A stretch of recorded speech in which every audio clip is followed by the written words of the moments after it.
नमस्कार, ज्योतिष परिपूर्ण किचनमध्ये आपलं खूप खूप स्वागत। आज आपण खुशबू इडली कशी बनवायची ती रेसिपी पाहणार आहोत। खुशबू इडली अतिशय सॉफ्ट असते, दिसायलाही खूप पांढरी शुभ्र असते। तर अशा प्रकारची इडली आपल्याला घरच्या घरी कशी बनवायची ती रेसिपी आज आपण पाहणार आहोत।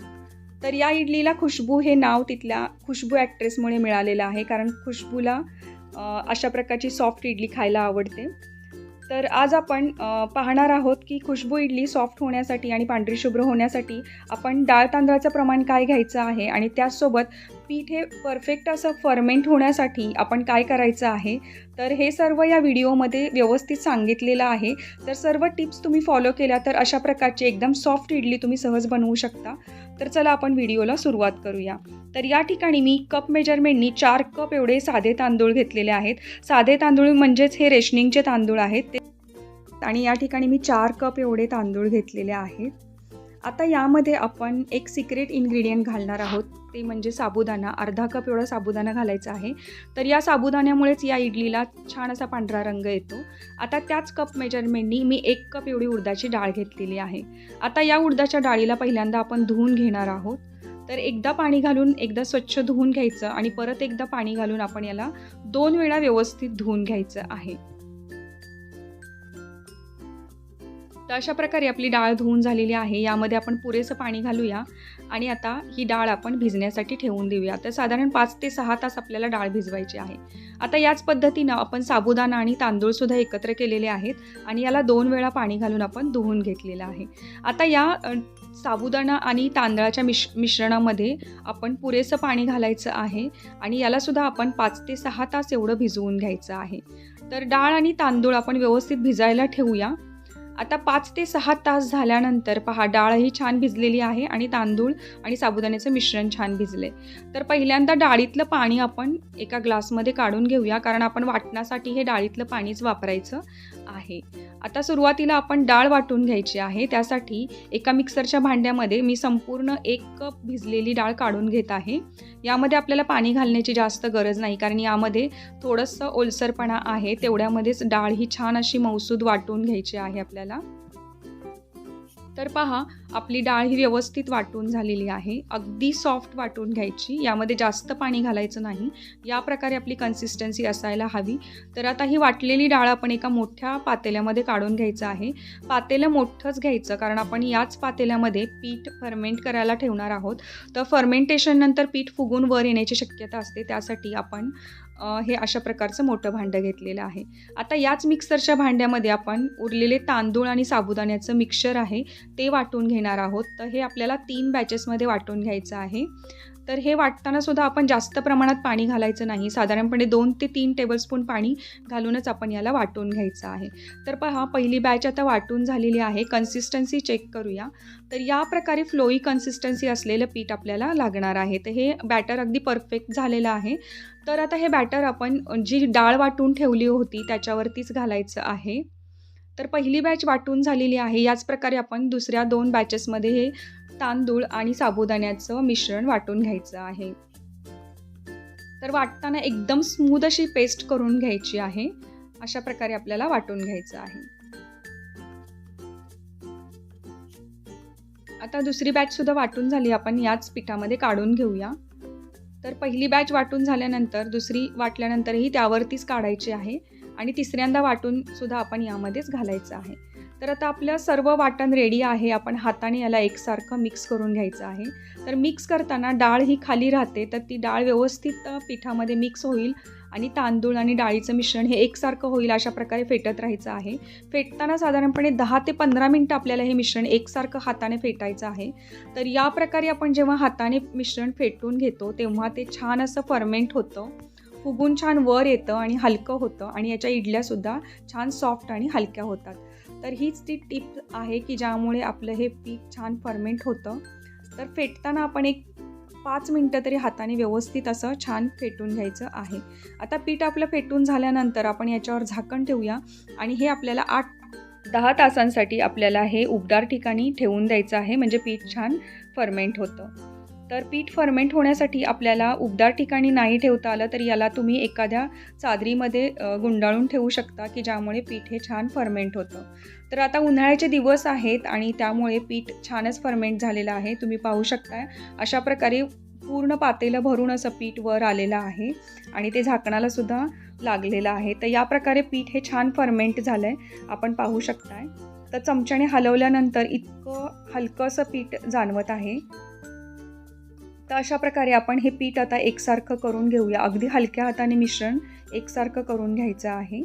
जास्तही त्याला भरभर हलवायचं नाही. आता या प्रकारे आपण पीठ हे तळातून हलवून घ्यायचं, म्हणजे सर्व पीठ हे एकसारखं मिक्स होतं. आता आपण या संपूर्ण पिठाच्या इडल्या करणार नाही आहोत. यातलं लागेल तेवढं पीठ आपण एका लहान भांड्यामध्ये काढून घेऊया, कारण आपण थोड्याच पिठाच्या इडल्या करणार आहोत आणि उरलेलं पीठ आपण फ्रीजमध्ये सुद्धा स्टोअर करून ठेवू शकतो. हे 8 दिवस छान टिकतं आणि 8 दिवसामध्ये आपण याच्या परत एकदा इडल्या करू शकतो किंवा आंबोळ्यासुद्धा करू शकतो. तर हे पीठ आपण आता काढून घेतलेलं आहे. यामध्ये चवीप्रमाणे आपण मीठ घालायचं आहे. तर साधारणपणे 1 ते 1.25 चमचा मी मीठ घातलेलं आहे.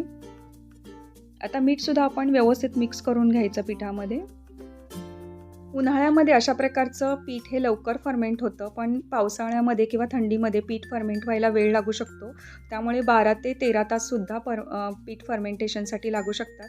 आता आपण इडली करणार आहोत. त्यासाठी इडली मोलला आपण व्यवस्थित असं ग्रीस करून घ्यायचं आहे. तर तेल घालून घेऊया आणि त्यानंतर एका ब्रशने आपण पूर्णपणे इडलीच्या प्लेटला तेल लावून घ्यायचं आहे.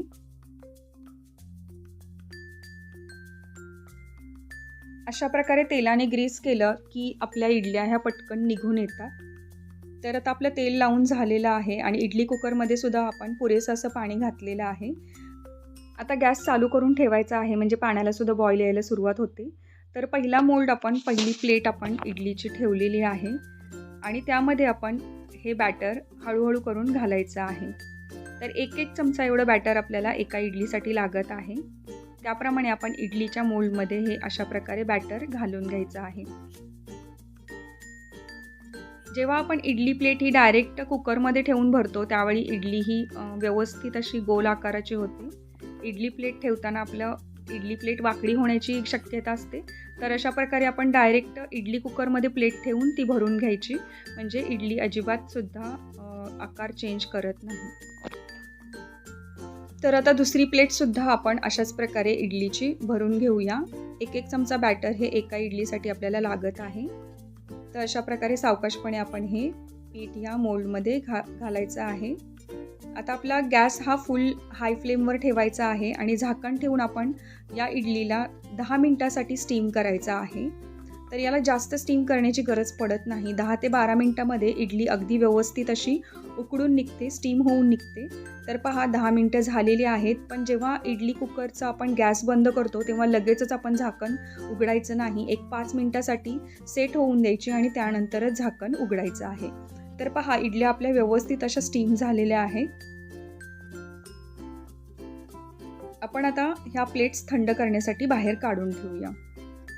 तर या प्रकारे आपल्या प्लेट्स आता थंड करायला आपण काढून ठेवलेल्या आहेत. तर इडली काढताना इडली प्लेट ही थंड झाल्यानंतरच आपण इडली काढायची आहे आणि इडली काढण्यासाठी आपण अशा प्रकारे वाटीमध्ये पाणी घेऊन त्यामध्ये चमचा बुडवून घ्यायचा आणि चमच्याने इडली अलगदपणे सोडवून घ्यायची. तर पहा आपली इडली अगदी सहज निघून येते आणि अजिबातसुद्धा कुठेही ब्रेक होत नाही. तर पहा आपली इडली कशी स्पॉन्जसारखी झालेली आहे आणि व्यवस्थित अशी फुललेली आहे. तर याच प्रकारे आपण बाकी सर्व इडल्यासुद्धा सोडवून घेणार आहोत.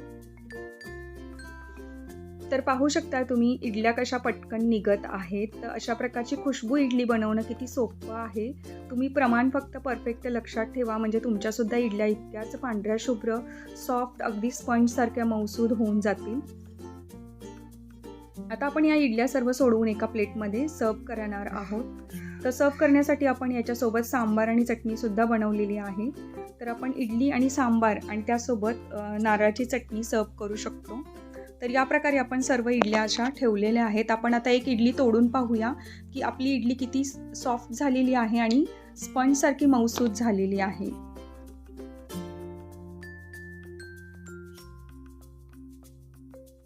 तर पहा आपली इडली अगदी स्पंजसारखी मऊसूद झालेली आहे आणि पांढरी शुभ्र दिसायला सुंदर अशी दिसत आहे. तर या वीकेंडला तुम्ही सुद्धा अशा प्रकारे खुशबू इडली बनवू शकता आणि वीकेंड साजरा करू शकता. तर पहा, या ठिकाणी मी इडली ही सांबारासोबत आणि नारळाच्या चटणीसोबत सर्व्ह केलेली आहे. साऊथ इंडियन सांबार कसं बनवायचं आणि त्याचसोबत ओल्या नारळाची चटणी ही कशी बनवायची, या दोन्ही पदार्थांचे व्हिडिओज मी ऑलरेडी अपलोड केलेले आहेत. तर त्याची लिंक तुम्हाला आय बटनमध्ये देत आहे, तुम्ही चेक करू शकता. तुम्हाला इडली कशासोबत एन्जॉय करायला आवडते ते सुद्धा तुम्ही कमेंट करून नक्की सांगा. रेसिपी कशी वाटली हे कमेंट करून नक्की सांगा. आवडल्यास लाईक करा, शेअर करा आणि माझ्या चॅनलवर नवीन असाल तर चॅनलला सबस्क्राईब जरूर करा.